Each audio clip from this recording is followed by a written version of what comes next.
Welcome back, my friends, to the party time that never ends. It's Major League Sorare here. TrippinB, DraftKicks.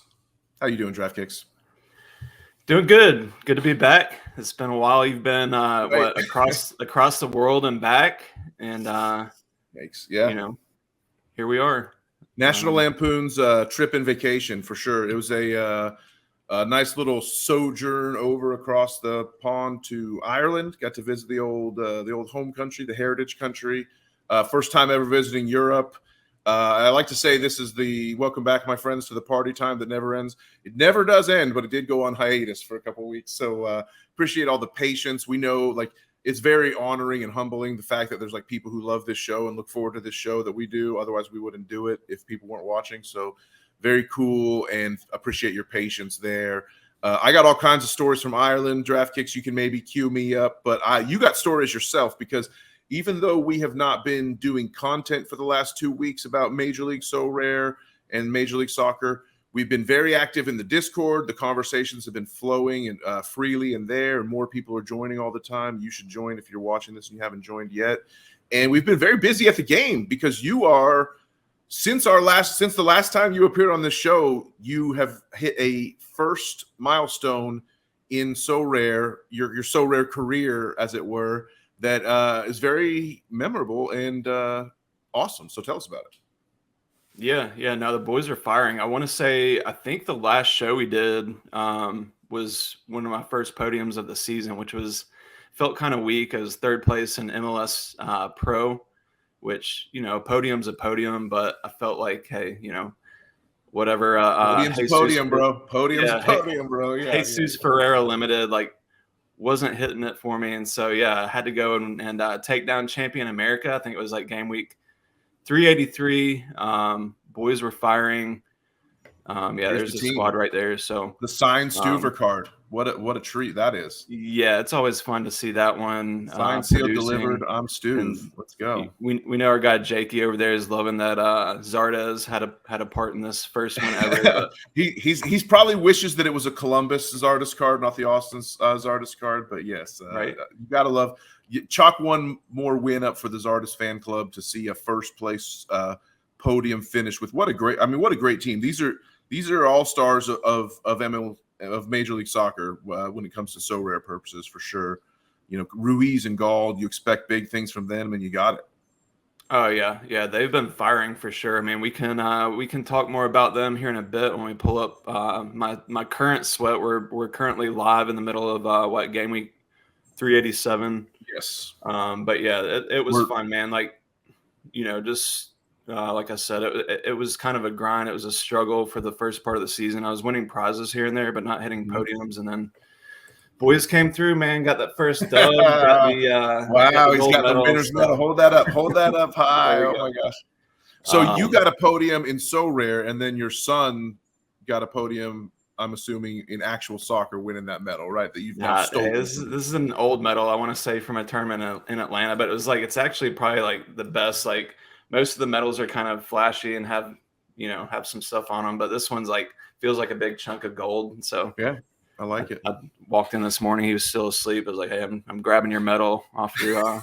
I'm rocking my Charlotte FC Captain America challenge coin here that I got at the match. I like that. They're giving away for the first few thousand that came in the door. Not quite as impressive as your medal or your podium here, your first place finish. This was game week 383, like you said, which was the last time we did an episode was right before this. So obviously that was a very good episode. Not much process in terms of putting this team together, but why don't you scroll up? I would love to see what's your all-star team this same game week. And did you prioritize it? Was this, you felt your best foot forward? I mean, those are some all-star guys. Was it your best lineup? Or you're I'm putting my best guys in Champion America because I want to win Champ America? Or were they leftovers? What do you think?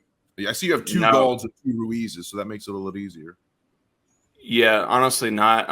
Even this all-star rare lineup that we just pulled up here, obviously I'd correlate with Guzan and Brooks Lennon there in the back, just hoping for a clean sheet. Montreal's not the hottest attack, but at the same time, I never, if I'm putting my best foot forward, I never love putting a road keeper, road defender as my best lineup. And so, yeah, even this lineup here, blew me away that I'm even like, flirting with first place and global also. Yeah, we're now in game week 388 here on the screen. We've advanced to the current game week so this is a live lineup we're looking at. You're in first, hoping for this would be your third podium in about a month's time and your second first if it was to hold on first.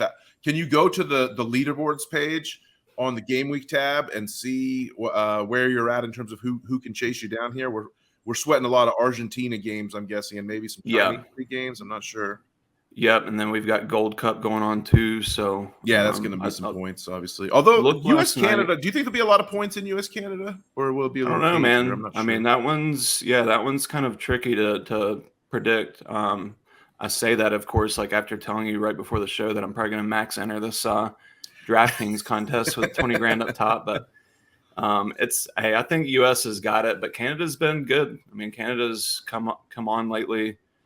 I wouldn't be surprised that, like, they could easily like pull off like some kind of crazy like 1-0 nick a goal and just see the game out. But I think U.S. is going to do it. I think Jesus Ferreira is firing on all cylinders right now. So when we look at this leaderboard, I'm not really sweating too many of these folks who are like 80 plus points away from you. Like, the ones we're looking at that all have like one guy left. If you look where it says like 1 point, 1, 2, right. 1 point, those are all one player left. And most of those, it looks like they're going to need like 80s, 90s to get by you. Yeah. Obviously with some,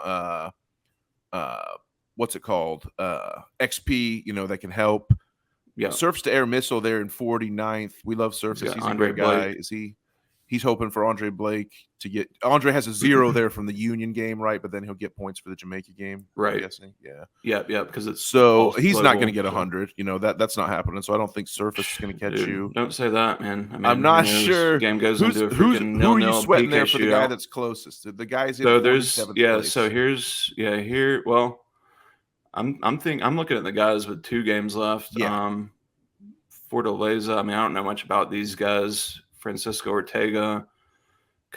I mean, I know Alexander's solid usually, but yeah, I mean, there's several guys that could easily, they get some big like 90, 100-point scores, and they're right back in it. But is there anybody who's the highest person chasing you with 3 plus left?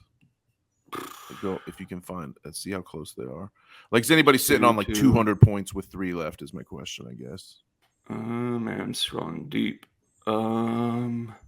Yeah, here we go. So 191. This guy had he's already blew Captain Driussi, DeJuan Jones, who I don't even know if he'll start for US. And we're not sweating that. So it's a sweat, man. It's a sweat. I think you're going to be holding a podium, but maybe someone will get you for first place. I don't know. Yeah, I think the main thing right now. No, I'm gonna be sweating mainly is Opta correction, because look how close we are. Literally a point ahead of first place. So yeah, it's gonna be the old Opta sweat. And then 2, like, I don't know, man. I mean, I want to go. I just want to say, like, 3 of those cards that I've got in that lineup, like, this is kind of a lesson of just like training your guys, maybe giving them a little boost in the club shot. But Pablo Ruiz, 10% bonus. I want to say Driussi there, like 10.5% bonus. Brooks Lennon has a big bonus on him. So I've been like, again, like you're going back and saying, are you putting your best foot forward? Maybe I don't feel like 100% confident that it's going to be like the best lineup, but I'm like, usually in those big all-star contests, like I'm going to make sure that I pump in some of the guys that I've trained or give them extra boost or whatever. And that extra percentage right now is probably what has me in first. Yeah, I mean, you showed it. It was just a matter of a point and a half, basically, that you're in first by. So yeah. Opta's going to have something to say. I'm currently no one really cares about my results when they're not as podium flashy as yours, but I do like the fact that I've got this lineup right here, which is it's my cap 240 super rare, and it's sitting on 252, baby. And it's it's like I just know that Opta's coming for me. I'm sweating secondary reviews on 4 of these guys. I just don't see any way this actually holds for the ETH. I hope it does, because that big dose would be very, very nice for me. But yeah, King Carroll came through for you, man. King Carroll, man. Well, that kind of leads us into what I've been doing during the break. If anyone cares, which is my big milestone is not anything that I won, unfortunately, but I am participating in a new division for the first time ever, which I'm proud of. And maybe it's stupid, but and I was really loving life for about 45 minutes yesterday when I got into I'm in the unique division. I started last midweek in 386, and then this is my second go at it in 387. You can see I put the Champion America unique. This is not like my best foot forward, I would say. I didn't want to worry about like all the J and K League games against All-Stars. I thought maybe if things broke right that this thing could get a reward. Things were breaking right for a while, for about 55 minutes, because Kalina had his clean sheet. Carujo was kind of like floating right on 30. Like Carujo was like 0 AA, but he was going to get the clean sheet, 10. Yeah. And then maybe get like, 10 more before the end of the game. Yeah, and he's always a threat in the box too on set pieces. Yeah. So I thought, yeah, exactly. So I'm thinking, okay, this is going to be good. Maybe I'll have a chance here. And then things just went to shit, unfortunately. Charlotte had its conceded twice to give up in the second half. 5 draws. Happened. Yeah, well, that was a fake penalty. It was a horrible, horrible penalty. I cannot believe that it wasn't VAR'd. I was absolutely flabbergasted they didn't look at it. I thought it was a total dive by Barrial.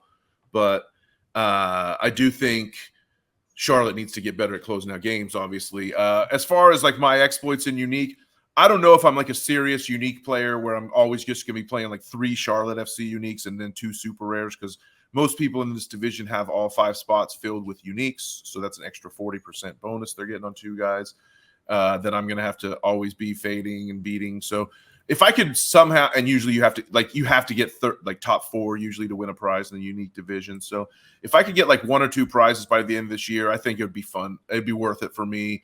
Again, like this is maybe not the best investment, but it's the way I play So Rare for fun. Like basically what happened was I had these 2022 uniques from last year, just because I kind of, at that point, I had sold off all the rest of my crypto, my Bitcoin and ETH that I had. I was like, I'm tired of holding this. I'm just going to put it in So Rare because I have way more. It's going to turn it into a Karol Swiderski digital soccer card. So that got me into those 2 uniques. And like I would play Division 2. I'd play like the Super Rare Division, 4 Super Rares, 1 unique with them and have fun. But I always thought like, man, it'd be fun to play D1. I only need 1 more unique, And then I actually have a Mackenzie Gaines and Jordi Reyna unique, but they fell out of the picture. They don't play that much, so they were worthless to me for trying to play them. Those were pure collectibles. And then I had 1 other unique from a guy that played in Peru, but he got suspended for doping for a year, so waiting for him to come back. So I was sitting here with like 2 usable uniques, but want to play the unique division. And all of a sudden they put this Christian Kalina unique up for auction. And I'm like saying to myself, man, how am I going to get this? I don't have any more crypto I can convert. I certainly can't like take money out of my checking account to buy an expensive unique. Hey, it's a beautiful card, man. So, I might dip into the old savings account for that one. I do like it. I'm happy with it. Trust me. And it makes me happy. It brings joy. Like they say, it sparks joy for me to own this. And I get to play in the division. 2.2 ETH. What I had to do was I ended up selling off my entire NBA card collection that I had put together last year, which was valued at something close to like 2.5, 2.6, I think. I'm sorry, no, it was valued at 3. I'm sorry, it was valued at 3 on So Rare Data, and I was hoping to get like 2.2 for it. Didn't end up getting. I ended up selling out my whole collection for 1.8. Which I sold it off to Powell. No, I sold it off to 2 different people. I sold it in 2 chunks. One was all the super rares to one person, and one was all the limiteds and rares combined to a second person. And I got 1.8 ETH. I think I got a little bit of change on top, so I think I cleared 1.8 ETH after the fee. Freaking and then I ended up paying 2.2 for Kalina. I don't know, like to sell off your NBA collection sort of at the height of the off season, probably not the best financial move. Like I could have done, like if I waited a month to do that, I'm sure I could have gotten a half an ETH more. I could have got 2.3, probably pretty easy by waiting closer to the start of the season and after the draft type. But they put this Kalina unique on the auction block, and I had 4 days to decide what to do. And I didn't want to sell off like my Reynoso super rare or anything like that. I have way more fun playing the football So Rare as opposed to the NBA So Rare. NBA So Rare for me got a little bit boring. by mid season. And even though I had a pretty good collection, I was just like, I can let this go. So Hey, I like the move, man. You got to get creative sometimes, especially if you you don't have ETH sitting on hand, you don't really have the funds that you want to pump back in. Then you've got some NBA cards that are collecting dust until next season, so to speak. Like, you're right. You definitely could have probably made more, especially once NBA comes back around. But hey, who knows? Like you said, if you do win a prize with this card, then I think that it will pay off that difference. Yeah. Ultimately, I made money on NBA, just a small amount. I think I profited like 0.2 ETH after that sale, and then all the other sales I made throughout the year. So I'm clean out on NBA, and we'll probably have a little bit of pang of regret because some of these guys that I had a few like super rare rookies of like good young rookies and whatever. So when they start doing well, like Peyton Watson and Walker Kessler again, I'm going to be pretty pissed, but whatever. I just didn't really feel a lot of love for Sorare NBA as I did as compared to Sorare football. So wait, so that's what we've been Ireland, doing. Like when that auction was happening, were you in Ireland? I was in Ireland. I was in Ireland. It posted on the block like right before I left, and so that's another reason I couldn't dip into the savings. I had that trip, and I talked to people. I started talking to you. I talked to Laird. I talked to PSU and Gator Guy, just like and your name and all my like confidants and all that. And I was like, what should I do? Should I chase this card? And of course, PSU's like, yes, buy it. Always buy as many uniques as possible. And I mean, he got mad at me for not buying a Bill to Aloma unique, which there's no way I was ever going to do that. So now that's I was going to ask you what your highlights in Ireland was, but I think that probably was it. Probably like copying a Kalina unique. But there's got to be something else. I mean, was there anything like on your trip that jumped out? Well, Ireland was amazing. Ireland was absolutely amazing. I got to see, it was like I said, my first trip in Europe. I got to really experience one of the things that is so awesome that we're very fortunate and blessed when we do Major League Soccer is we have a pretty big European audience. Like obviously we have our American nutcases that love MLS, and then we just have the European guys who are just like huge soccer players who need something to do in the summer, so they play MLS, right? So it was like funny. I was like telling myself, I was like, okay, MLS kickoff. It kicks off at midnight 30. I got to experience sort of like what they go through, right? I'm like, okay, I can do this. MLS I can sweat like European style. Yeah, I can take a little nap in the day and then wake up and be jazzed up by around 12:30. Stay up, watch at least. I was like, I can at least watch the first wave of games, and then maybe get into the second half of the 8:30, 9:30 p.m. kickoffs, which are now 1:30 and 2:30 a.m. And I'm like, I could do this. I can do this. And I was like, I didn't even make it to halftime of the first games because I didn't take the nap. I'd been out walking around the countryside all day. I'd had wine, and there was just absolutely no chance. Yeah. So it was funny though. It was a nice attempt, and but it was cool. And Ireland was awesome. Soccer is not the most popular sport over there by far. I mean, they do have some famous soccer players, but rugby, Gaelic football, hurling. Anytime I got in a sports conversation with like a driver, we had a lot of different charter drivers around the countryside. So anytime I was talking sports with one of those guys, it was rarely about soccer. It was mostly about rugby. Wow. We did talk Declan Rice because I was like, Declan Rice signed, and I was talking to the driver, and I was like, yeah, he sounds like he should be Irish, even though he's English. And he's like, his mom's Irish, And so it's just like, they were quick to claim him. And that was one of the best parts was it's a beautiful country. Obviously, you can see that in pictures. Pictures can't capture like how beautiful the people are and just like how wonderful and welcoming everyone was. So many people like felt like, they had that whole mentality of like, I might be the person they felt like they were representing Ireland. They knew that like people from a foreign country were meeting them, and they knew that they were representing like what their country was all about. So that was cool. Yeah. Everyone was awesome. I love history. I love medieval history. So I got really into the castles and everywhere that we went. And I drank a ton of Guinness, drank a ton of whiskey. The best story was, and this is a typical so my last night in town, I'm there in a town called Kildare, which is like an hour outside of Dublin. It was kind of like our last little village to stop in. They're having a music festival, which was great, right outside our hotel. And that was awesome. And then sounds like the Craig was mighty. The Craig was great, man. So I went in, I dipped into this little pub off the square. The music festival's going in the town square. I dip into this little pub, McCormick and Sons, and the crake was great, man. I mean, I was just kind of standing there, and I don't know anybody, but I'm just standing in a really crowded pub.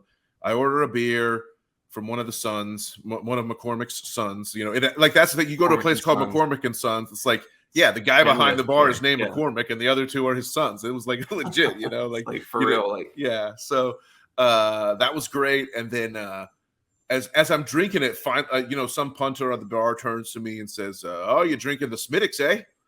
And it's like, yeah, oh yeah, Smittix red ale. He's like, we call that the Red Diesel, And he's like, So I was like, oh well, hey, I love a good nickname. Give me a Red Diesel all the way. So I was like, this thing's been fueling me up my entire trip, and we start going back and forth. And then it's 10 minutes. It's not 10 minutes later after we had another beer. He's like, "Oh, you like whiskey, lad?" And so then all of a sudden he's buying me whiskeys and like. I didn't know anybody there, and I get out, and like I have I'm hugging people on my way out the bar and stuff like that. Nice. Some other guy was talking to me about Ric Flair because he heard us from Carolina, and he was like, "Oh, yeah, Ric Flair, man, he's North Carolina's favorite." Woo, woo, and it's just like it's funny what people know about. It's amazing, from far away. So. Ultimately, some good potatoes to soak up the suds afterwards. Or what was your favorite food over there? So the food was a little.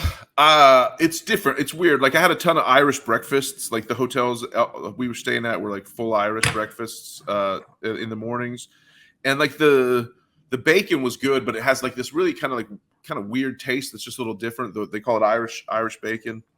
So that took me a little getting used to. The best meal I had was actually not really traditional Irish, but it was in Galway, which is on the West Coast. It's a port on the West Coast, and they have a Latin Quarter there because the Spanish Armada had crashed in the area 400, 500 years ago, and so there's the Latin Quarter and Spanish Point all in that area, and they had a tapas place called Cava. Tapas was absolutely amazing. It's this basement restaurant. You go in, you go down. It's like a cave, and it's eating in an old wine cellar, and this pork belly tapas and oh my gosh, chicken skewers and it was say no more. Yeah, it was intensely good. So yeah, had several great meals while I was there. Met great people, drank great spirits and beer, and saw lovely countryside. I would recommend a trip to Ireland for anyone. And I was sad I couldn't meet with any Sorare managers. I tried to tell John Nellis, he lives in Northern Ireland. I was like, man, I've come all the way to Ireland. You can't just come down the coast an hour. But he was busy. He couldn't come hang out in Dublin. So busy guy, yeah.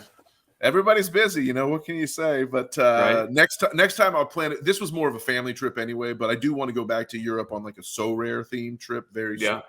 And my goal, my hope would be to go see an Arsenal Champions League game and meet a bunch of Sorare managers. And hey, man, it could happen. Yeah, I mean the way that Sorare's looking out for all their people, and you see it all the time. Sorare meetups all over the place, and yeah, I mean, hey, definitely not out of the question. Hey, me and you might go Harry Trade style. We might be playing in Emirates, donning our Arsenal kits next year, talking about that on the show. So that'd be amazing. I would have to. Big, right?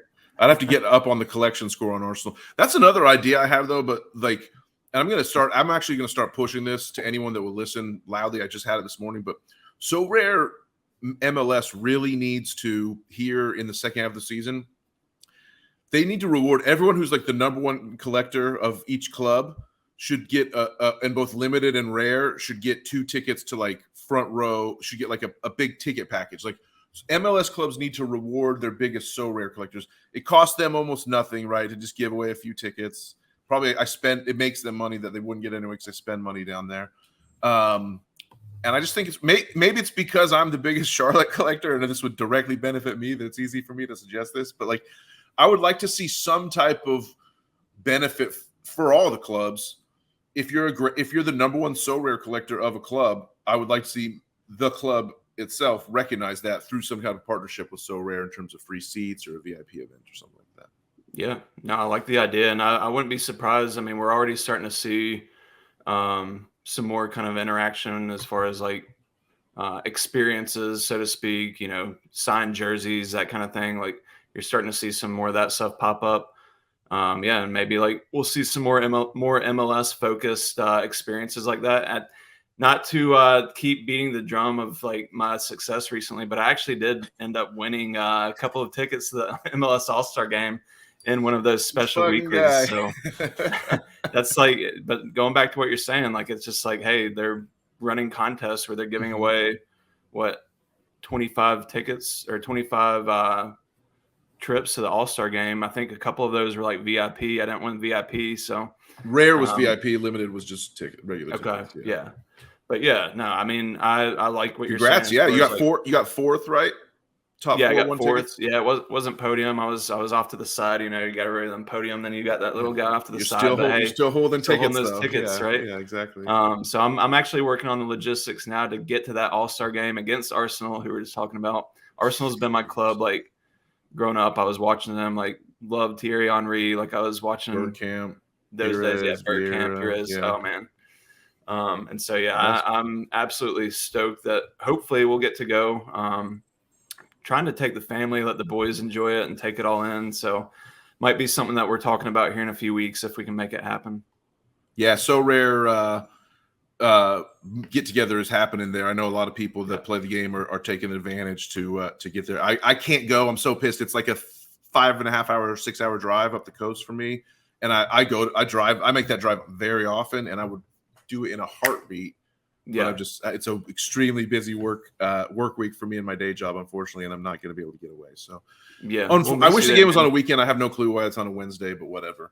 Yeah, I'm looking forward to it. There's a lot of guys that I've met already. Black, Laird, of course, in person. My wife obviously thinks like she's like, I'm like, yeah, my buddies are gonna be there. She's like, your buddies, like, she's like, have you even met these guys before? I'm like, yeah. So I've met a handful of them, but then I started telling her, I was like, yeah, there's a couple I haven't met. Gator guy, Fear My Turtle. And then I started thinking about, I was like, sounds like a damn amphibian meetup instead of a So Rare meetup, but it should be a good time, man. Yeah, it's great. Speaking of, I did have a mini So Rare meetup. I actually met up with a So Rare manager here at my first ever time meeting, third ever time meeting a So Rare manager at a Charlotte FC game, but it was the first time for him and a guy named Joe. Goes by AC Ducey on the site if you ever see him. And very cool. Shout out to you, Joe. Thanks for coming in. He was cheering for FC Cincinnati, I'm so offended by that FC Cincinnati scarf behind you as well. That's pretty rough. But at least Charlotte did go toe-to-toe with the league leaders, I guess. See if we can get the Arsenal in there. Yeah, there we go. I love it. I'll block Cincy for you. I recently added a new scarf also. If you can see that, that's the scarf of the USL Super League. It's a USL Super League. It's a new women's professional league that's launching next year, and one of the women who's big up in the league works here in Charlotte, and she gave me a free scarf. So shout out to you, Ashley. Sweet. All right, we talked about ourselves enough. Hey, let's try to help. We had a lot to unpack. We sat for 30 minutes just literally navel gazing about our own So Rare results. I don't know why anyone would ever really want to watch this show, but man, we're just shooting this stuff. If you got this far, it's giveaway time, baby. We're going Kamal Miller giveaway. We promised this about a month ago, I think, back when we did the MLS is Getting Messy episode, and we asked people to comment on that video and drop how many direct decisive actions will Messi get in MLS. Most people were guessing between 7 and 15, basically. So we'll see. It's going to depend when Messi actually shows up. But I think all you had to do was leave a comment on that video, and if you did so, then your name ended up on this wheel right here. So we're going to spin the wheel. Just being full disclosure, there was a movement pre-show to give it a couple test spins just to make sure the wheel was working, and I thought, should we do that? I don't know. And then I said, no, we shouldn't do that because it's really the one true spin. We only want to spin this thing once. There's no do-overs. There's no take-backsies and any of that. So really excited here to figure out who's going to win it. We got 26 names, I think. So I don't know. That's fine. I would have liked to see a few more people enter. We need comments on our videos. What can I say? That's the only way that this shit spreads around to newbies who've never seen it before. But other than that, I think it's time to spin the wheel. What do you say, DraftKicks? Yeah, let's see it. I see some familiar names on there. Terry Harrison. I think I always see him on the comments on he's a great commenter. YouTube. Yeah, thanks. Yeah, thanks to all of you guys for jumping in and watching the Taco show. Slayer. Yeah. We see the Taco Oh, yeah. Slayer, and they're a great He's friend an of the OG. show. Yeah. So, We met him down in Orlando. So before I spin this, Taco Slayer, actually, we have another giveaway to do again. We're actually, after we give away this Kamal Miller limited, we have a Jose Martinez giveaway, El Brujo, the midfielder destroyer for Philadelphia Union. If you remember a couple of weeks ago, he scored an absolute wonder goal. Yeah, scored like the Golasso, probably a goal of the year candidate when it's all said and done. Man, there's been so many good goals. It's hard to say, but yeah, it was phenomenal. And it made Jorge Vargas, Orlando City fan, the Taco Slayer, so upset. He's like, I can't take this. I'm getting rid of this Jose Martinez card out of my deck right now. He sent it to me. He said, Trippin, please give this away on a future show. I can't have it anymore. So it's amazing. That's coming up next. We have the Jose Martinez giveaway next. Let's say if you comment, we keep it simple. Comment on this video and tell us your most hated player in MLS. Tell us the MLS player that just pisses you off more than anyone else, and that will enter you in the Jose Martinez giveaway, courtesy of the Taco Slayer. Let's give away Kamal Miller. This is coming out of your deck, right, Schuyler? Yep, coming out of my deck. Have you been using this card? Have you been playing the Kamal Miller during the 3 weeks that you've been holding him before this giveaway? Couldn't let it go to waste. So yeah, I mean, I'm sitting there building lineups, and hey, if he fit in, then yeah, I'd plug him in. So I have been using him, and I mean, of course, you've got to get him in the lineup so that he's getting that XP and whatever. So I mean, he hasn't been going to waste, just sitting on the shelf. I love it. Well, I want to see how slow. I want to see how slow can I make this. Last one was so spin. dramatic. I want this spin to go like really slow, be really slow and dramatic. Yeah. There we go. So spin slowly. Just volume doesn't really matter. Spin time. Let's go a full 60 seconds on the spin. No, we're going a full minute here. Wow. And I believe it's officially finally spin time. All right. Well, since you're already we've got a minute, then spin it to win it. Yep. So you said it could be anybody. People are gonna win that Jose Martinez. They got to comment their most hated players. So you gotta throw yours out. Like, you got anybody off the dome that you most hated player off the top of the dome? Maybe Sean Nealis for Red Bulls. I don't know. one of the Red Bulls probably. Interesting. Man, Crypto Mick, gonna be Taco Slayer. But this is gonna go on for like 20 more seconds. Like, it's just gonna keep doing this. Who's like halfway right now? I think Eric round Brunton, and around and around it goes. Yeah. It's super slow. This is beautiful. I love this. Jay Blaze up in there. Jay Blaze would be a deserving winner. He's a great friend of the show. He's a big time commenter. Can he hold on here? Jay Blaze. Oh, Jay Blaze. Kamal Miller was not to be yours. I'm so sorry. We love you though, Jay. Fake Kel Drager? It's going to go to Etienne. Nope, there it is. Yeah. The Kel Drager. I don't know who that is, but we will find you. Congratulations, you're a winner. And DraftKicks will send you a Kamal Miller. Remember, who's your most hated MLS player, my friend, to add to my Sean? I could probably come up with a better one than Sean Nealis if I think about it for a second. But do you have any thoughts? Oh, man. Most hated? Or just pisses you off. Just someone that pisses you off. In general, then it used to be Carlos Ruiz. Like, you got to dig back into the old, like, I don't know, several years ago. But Carlos Ruiz was El Pescadito. I mean, he was a dirty player. I think anybody that remembers, like, no, it was actually who was it? Old U.S. national team player that actually kicked Pablo Ruiz or Carlos Ruiz in the ribs. Dirty game between Houston and FC Dallas. Anybody, like, I don't know. We might have to pull that one up at some point, but can't remember his name. But yeah, Carlos Ruiz just always, like, just seemed like he was like one of those guys that was like just. I mean, and hey, like, forwards, like, that's the way you got to be sometimes. Just real, like, nitty and doing whatever it takes to rub defenders the wrong way and piss them off. But yeah, it used to be Ruiz. Yeah, for me, it's definitely like someone on the Red Bulls. They're just I hate the way they play. They're dirty style. Just basically. Oh, I know who it is. I know. So it's Red Bulls for the Red Bull connection, and then it's also I just don't like this kid for whatever reason. I'm sorry if I met him in person. I don't even know what I would say. I'd give you license to smack me upside the head or something. But Frankie Amaya, I just the guy pisses me off. I just hate I just hate seeing Frankie. I hate Frankie Amaya as a football player. I'm sure he's getting I don't know. Hate's a strong word, but yeah, Frankie Amaya would make my list if I was commenting on this video to try to win the Jose Martinez for sure. Okay, so let me see. I've got no, Amaya's kind of random, bro. Like, first off, just because, like, I mean, he's so young, like, he hasn't really done anything to piss anybody off. Yeah, I don't like he was super entitled when he went to Cincy, and he like acted like he was too good to play for like a last place team because he was the #1 pick, and he had a lot of attitude problems. He gets a lot of cards, and he's always whining, and I don't know, just. All right, so just to backtrack a little bit, can you pull up my screen share and let's see if I can actually play this? I don't know if I can play it live. Am I sharing the YouTube or no? Let me see.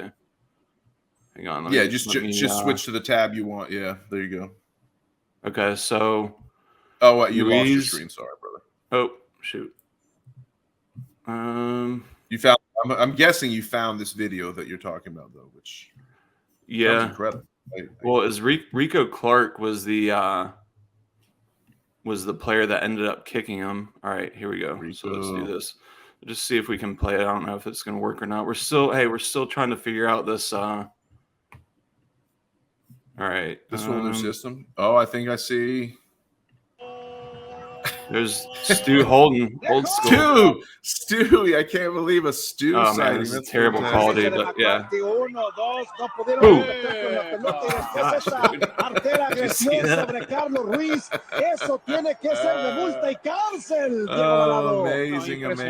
Lo que acabamos de ver es impresionante.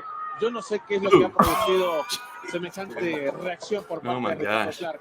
¿Qué fue lo que hizo el pescadito para que Ricardo le arrojara semejante patada? Like, that's the kind of player that, like, Carlos Ruiz, you just, like, mess with people so much that, you know, yeah. Bill Laimbeer style, for sure, yeah. Yeah, he made people so mad they just absolutely just reared off and kicked them in the ribs.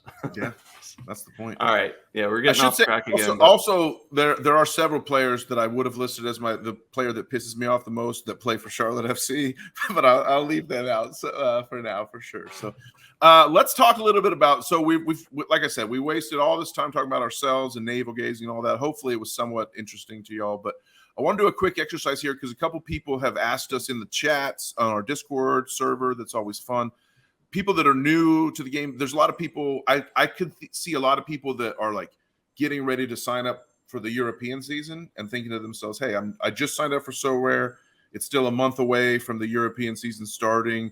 Let me get some MLS cards to just like bide my time as I learn this new game that I signed up for." I think there's a lot of people like that.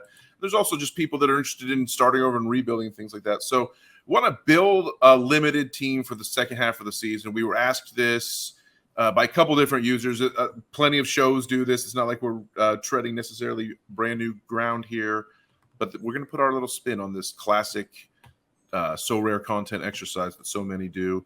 And I want to start off by going to the rankings page. This is where, if I was going to do this exercise for myself, which I recently sold off all my limiteds at the advice of Jakey Jake during the gallery intervention, I basically just like got rid of all my limiteds that were not Charlotte FC cards that were MLS. So I could potentially be doing this someday if I decided to get back into the limited game. So, but what I've got here is the rankings page of defenders in MLS, and it's ranked right now by AA of the L40, which I think is a useful metric for like long-term form and like seeing like who's really good and stuff like that. So, because like it points to me that this way it points out a guy to me like Jack Elliott, who's like 30th on this list right here. And so the list, if you look at the ranking number on the left, that's ranking by L15 total score. And so when I sort it by AA last 40, then what it does is it changes up the order, and certain guys move up and certain guys move down. So Jack Elliott, he's 30th by L15 total score, but he's in the, your top 10 of defenders in MLS for AAL40, you see. And if we look just a little closer, 35 total score on his L5, but 50 on his L15, 55 on his L40. And so here it's just a guy I see suffering some bad form, right? Like he's just struggling a little bit, but he's a guy that you would hope would get back. He's still on a quality team. He's still a great player, Jack Elliott. So well, yeah, and he's been missing his keeper too from Gold Cup. Right. So that's going to hurt his ability. Yeah, Bendick's not keeping clean sheets the way Andre Blake did, and so that's going to hurt Jack Elliott a little bit. So if I was going to start with a brand new squad, I would sort of like go. I would go by this metric, and I would just like sort of like see who pops up the list. Negri is another one, but he's hurt, unfortunately. So you got to watch out for stuff like that. He moves. He's out for the season. Yeah, he's out. He's not going to be good. But Jack Mayer, another one who's just kind of consistent. This also helps you sort of identify like who's in really good form. Here's a guy that I don't really know that well, Gabriel Corbo, who's got a 61 L5 and a 50 L15 and L40. He's playing for Montreal. I had not been too aware of this guy, but he's getting a lot of starts, and he looks pretty good. Montreal's defense has been surprisingly good this season. Yeah, they've had that really good run. He's gotten a lot of clean sheets, and he's racking up AA points. I mean, he's getting 25, some games 30, consistently in the 15+ range. And for $6, that's a pretty nice deal. So if someone said if I was going to build a limited team for $50 for MLS amateur so that I could use my common goalkeeper but have 4 really good outfielders for $50, like who would you go with? I think if that's really your budget, you have a chance to get like some really good guys. Like you can get some of the top guys on the list, like a Donovan Pines or a Matt Miazga. I mean, I've loved what I've gotten from Pines this year. He had a little bit of a run where he was like missing a couple. He had a couple surprise DNPs that got me at times, but he would sub in on those games where he didn't start, so he would get like at least some points. And but look when he hits, man, those AAs. Yeah, look at all that green there. And he's a guy too that's just a big threat in the box on set pieces. Shows up with a goal here and there. I think he had that really weird goal. The scrappy. He's just laying on the ground and ball hit off the post, and then he was right there to kind of just like knee it home on the ground. I wish that would have helped. I wish that would have helped me more. Unfortunately, I think if we're gonna like go for overall like best defender card in MLS right now, I would have to say it's probably still Kai Wagner, who's just recently back from an injury, or maybe Diego Palacios. Again, so if we look at Palacios, he's had some Gold Cup issues that got him away from the MLS play recently, but he's pretty expensive. He's $40. If you're on a $50 budget, that's really not going to be too user friendly, I guess, for what you're doing. But you can get some guys that are pretty much just as good. Yamar is like a third of that price, so he'd be around $15. And Kai Wagner is around the same as Yamar, is around double Yamar, so he's like right in the middle there.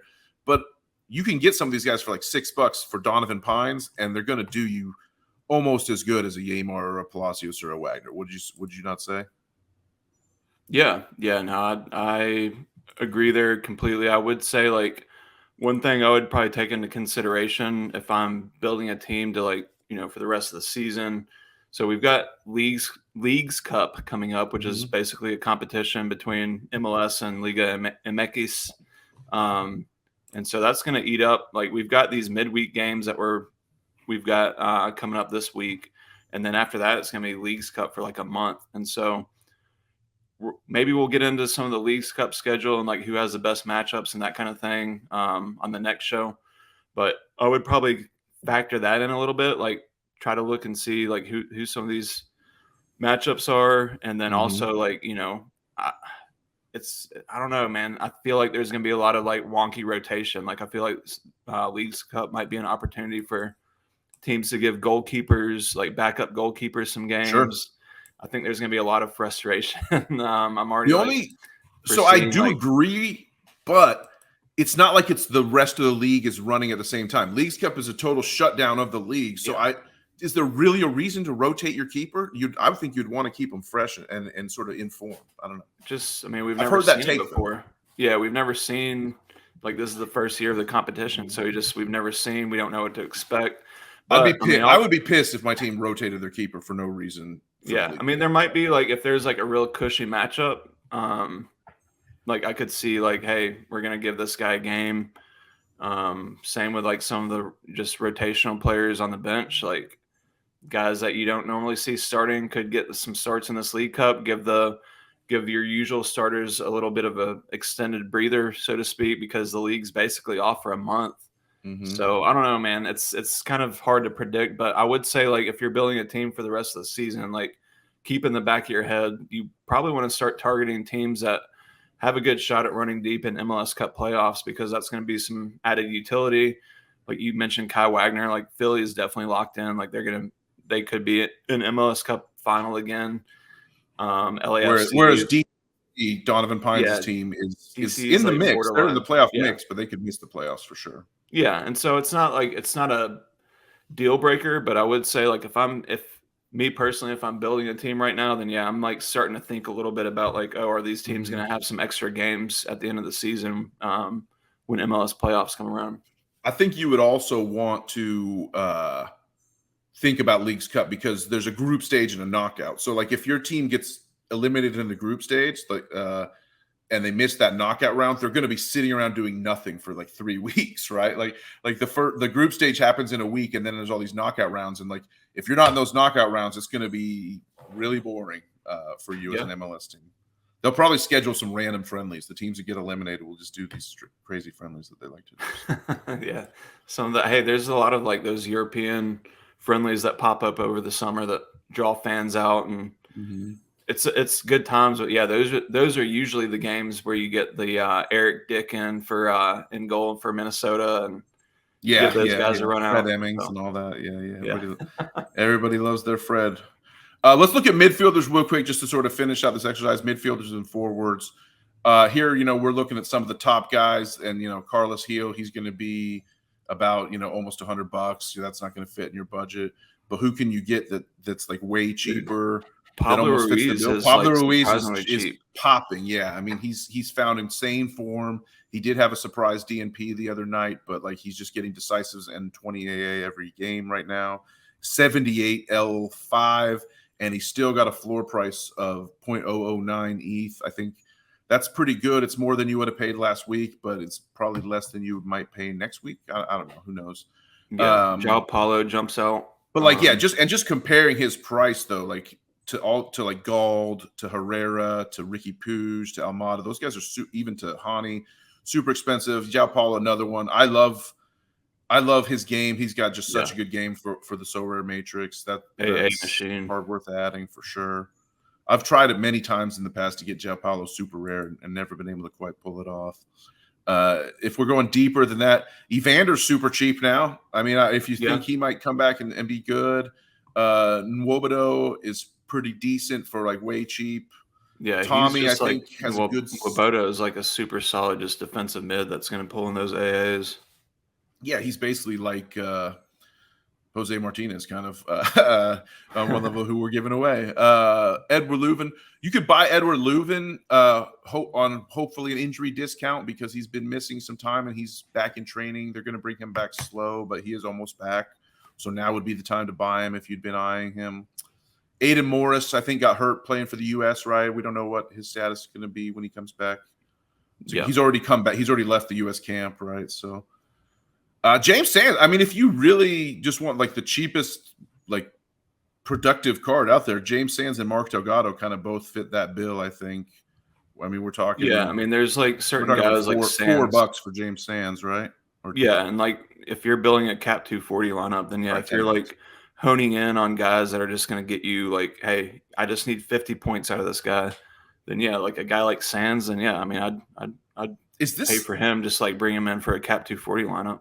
Is this real? This Gotti Kinda floor price? This is kind of insane. It is, and Kinda absolutely crushed it last night. Look at his score from last night. Look at his graph. You can see there's 6 purchases last night after that great game. So his floor has definitely gone up. And but it's still, I mean, a rare floor of 0.03. Yeah, and a limited I've got floor one of 0.002. I mean, it's. I don't know. That seems like a strong buy to me. This is a guy that we've been waiting for a long time to get back, and he looks like Kenda's hot. Pull up his score from last night. See what he did, and it's not just last night. Like he's been like 100 the week before that. Yeah, penalty 1 and an assist. He had an assist So when and 40 AA last week. The only thing He about him right now subbed in is and he got 20. You know, he didn't do much on that sub appearance, but I feel like SKC is still kind of like giving him the bubble wrap treatment a little bit, just because he had a big injury. He was off for like a year, and he's come back hot though. I mean, I feel like he's a big part of SKC's resurgence. I agree. I wish I'd bought one last week. Now all of a sudden, and he has a pretty look at this run of fixtures. Also, he's got in terms of home matchups, home against Salt Lake. All his upcoming matchups here are in the 50s, pretty much. Except probably since he won't be, but man, he looks good. Is there any super rares on the market? That's the real question. I could always 0.5, man. Somebody got a steal 0.23 a couple days ago. Yeah, PSU sold him off. Come on, Sean. That's a great steal. How about my boy? Yeah, Gator guy. Gator guy beat the pack to the punch, man. That was very smart of him. Smart guy, Gator guy. Yeah, so let's look at forwards, I guess, real quick. See if we can get a forward to tout. So we basically touted what for a cheap Donovan Pines, Gotti Kinda, and who's going to be our forward? You think is any forwards in your mind that you would toss out there for someone looking to build a fresh team? Man, like what's Polito coming in right now? Like we were looking at his stat chart earlier, and it's just he's been an absolute goal machine. That's very true. I think there is definitely some questions as if he's going to stay at SKC, is he going to go to Chivas? But yeah, Polito has absolutely been crushing it lately. Yeah, Shallowy's if we went sorted by last five, Polito would Polito's third ranked on the last five total score. Of course, you've got Messi in there now. Yeah, that's funny. That's really funny. Jesus Ferreira popping still, decently. The Gold Cup run has helped. If you're going to make him a big spin. How about Bongi Halongwane still, I don't hate him. Cam Harper for the Red Bulls, he really pops. He's actually found some really good form, if you believe. He's like dirt cheap. If you like, I'm not sure I believe in him necessarily. Has he actually been, can you pull up his scores? Has he actually been like logging big minutes or what? He's been logging 90, 4 straight 90 minutes. AA is not really there. Yeah, the AA is not really there, but he does have a couple decisives that are kind of popping. So is he like? I haven't been watching Red Bulls, but it says RB there. Has he been playing as like a wingback? Yes, he has. Okay. And so you got a forward wingback. Like I don't know. How do you feel about those? I usually don't like them because I just for whatever reason I'm like, man, I want him to get the clean. I want that 10-point clean sheet bonus. Yeah. I just can't help myself. For whatever, even if I don't think, even if I really analyzed it, like they have no chance of getting the clean sheet. But I can't recommend investing in Chicago, even though Fabian Herbers is kind of looking here. That's a little bit of a flash of fool's gold for me. He's had a couple nice matches and he's super cheap. But don't waste your money there. Back up there on your screen. Oh yeah, sorry. Yep, there we go. You're sitting here looking at Cam Harper's. No, looking at Fabian Herbers now here at the top of the screen. Who's I just can't really sign off on that one. Buenga's dropped in form a lot recently over the L5, so keep an eye on him. And if you really think he's going to get back to what he was doing, then go ahead and buy. The one thing you would notice about Buenga, he never really did have the AA game. He got super hot with decisives, and everyone was like, "Oh, it's Buenga," but he doesn't really have the AA game. There's not many forwards in MLS that do. That's true. That's good. Let's sort AA Messi, 15, and you got these are the top AA over the L15. Bongi Halongwane actually pops pretty nicely, to be honest. Yeah, Savarino's always been up there. Johnny Russell and Shallowy, like both of those guys have some set piece shares for SKC. Shallowy surprised me. Like he's a guy that's like. He's been a good goal scorer. He's been a good, he can turn up with the decisives. But, I was surprised that he's been standing over, like, a majority of their set pieces for Sporting Kansas City. So, he's a guy that I don't have him, but he's been pretty high on my radar. Don't sleep on my boy. If I can pump a Charlotte player, don't sleep on my boy Kerwin Vargas here, who I've got. He's also on set pieces. Yeah, right? He takes a decent share of set pieces. He's bringing home the AA of 10+.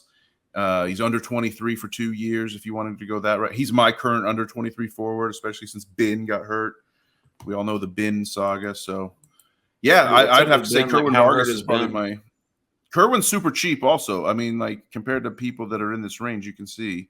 And Yao Yaboa is another one that I could probably recommend just because he seems kind of locked in with what Columbus is doing now. And also Cucho's going to miss a game for a red card, so that he should have a big role in the next match. Great, man. Yeah. So that's just like some of our process. It's hard for me to like say, oh, here's the team I would build, like, oh, I would do this team stack or whatever. I mean, you can say that, but my process is always to like look at who's rankings, try to parse out some like analysis from the rankings. Don't just look at the list there, but like see how players move up and down the list when you like sort it differently, and then just compare prices of like guys that are in similar ranges on different parts of the list. I think it's as simple as that. I think stacking is good. Stacking makes things easy for you when you are it helps you, like, you only have one team to worry about the news and all such and such things. You only have to, you can sort of like, they play together, they correlate together, clean sheets work together. But stacking's not a must, I don't think. I really don't think so, especially in MLS when there's no true dominant team.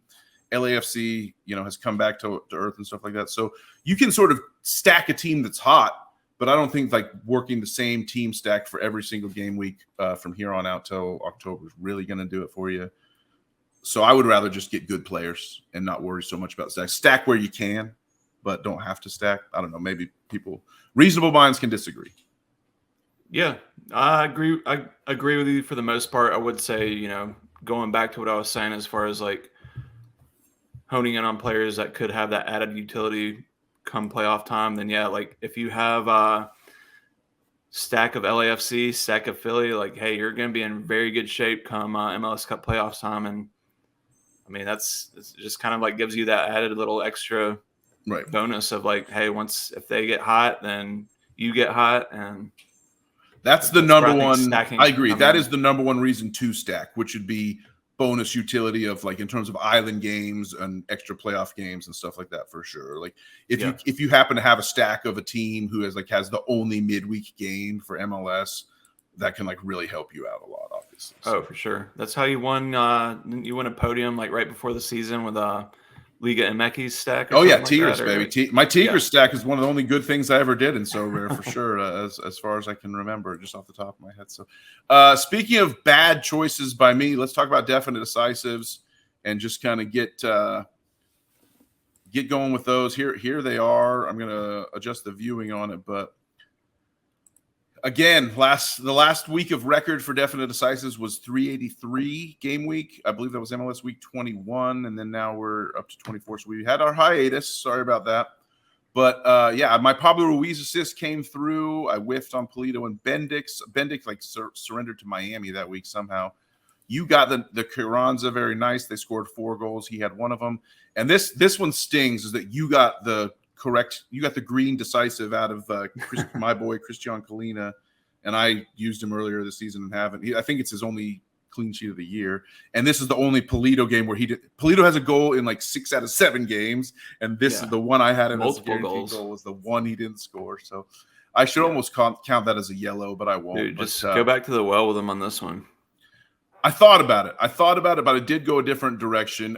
Let's just do this quick because the episode is just we've talked a lot today, and we're almost done here. So rather than the one-by-one reveal, I'm just going to reveal them all here. And tell me what was your thought process for these DDs when it came to why you chose them. Yeah, not really much thought process into it other than yeah, exactly. Your thought process was pick the locks, baby. Hey, yeah, this is definite decisives where I'm not just like throwing darts, like trying to see who scores goal. Dennis Bouanga at home, Denny Bouanga at home against St. Louis FC. Yeah, I mean, I know you said like the AAs aren't coming in, whatever, but like that's what he does. He scores goals. And then Carlos Heel. And he's been close. He's had a couple of BCMs in recent games that are going to start getting bagged soon. I think he scored last night too. So yeah, I mean, I'm not worried about him. Like there's been several games where he's just like, we're watching the game. Like, how does he miss that? Like so goals are going to come in. This one could be like a hat trick game for him or something. Like, I feel like LAFC need a big win at home. So I really love him in this spot. Like, I wish I had more than just his common card. But and then Carlos Heel again, like kind of low hanging fruit. New England at home, good matchup. He was suspended this last game against the Red Bulls. Like, really weird I don't know. I don't even know how he got a yellow card for simulation. If anybody's seen the foul that he got it card on, it's just a head scratcher. But he's MLS yeah, I feel like man. Yeah, so he's been rested, and he was kind of an all-star snub, but he got back in the mix because of an injury. And so yeah, he's like, how do you have an all-star team without Carlos Gil in it, right? Made no sense. MLS all-star team. Even when New England Revolution tweeted out a wrong has been righted, I thought that was pretty funny. Yeah, it was perfect, fitting. And then Georgi Petrovic at home. You see him. They're playing Atlanta United, who is without Giacomakis. Like Araujo's gone. I mean, they've got Thiago Almada. I don't feel good when you're riding with Miguel Berry and Machop Chol is like your two top. I know you love forwards. Chol, but I do love Chol, and he's fun. He's a fun player to watch, but he's just not really producing right now. So I'll roll Petrovic there. All right, give me Driussi to bag. He had a brace and an assist last night. And it was just a big, huge road win for Austin. Love to see that. Xherdan Shaqiri, I think he's going to find some form in a really nice home matchup at home against Montreal. Chicago's been doing better than we think, and that's maybe you could call that an out on the limb pick, but I think he's got it. And then big Johnny Mack. I know he's got Tripp's got to have an out on the limb pick. Yeah, Crapo's breathing down his neck. He hasn't made the bench yet, but that time is coming where Johnny Mack's going to have to fight for his job. And he's had a good season for the most part. I think he keeps the cleanie this week against St. Louis. St. Louis attack has gotten toothless. St. Louis, though, for all the struggles St. Louis has had in the last month and a half since Leuven went out, they built up a pretty nice stack of points before that, and they're actually right there still in the playoff picture. So I would kill to have St. Louis's problems right now as a Charlotte fan because we can't even hold a damn lead. So it is what it is. But Adeniran's been good. The youngster for St. Louis, Adeniran has been fun to watch. They got some talented guys. Unfortunately, I'm not a fan. But Klaus might be my most hated MLS player. I just realized all of a sudden. Just because he's just a big dude.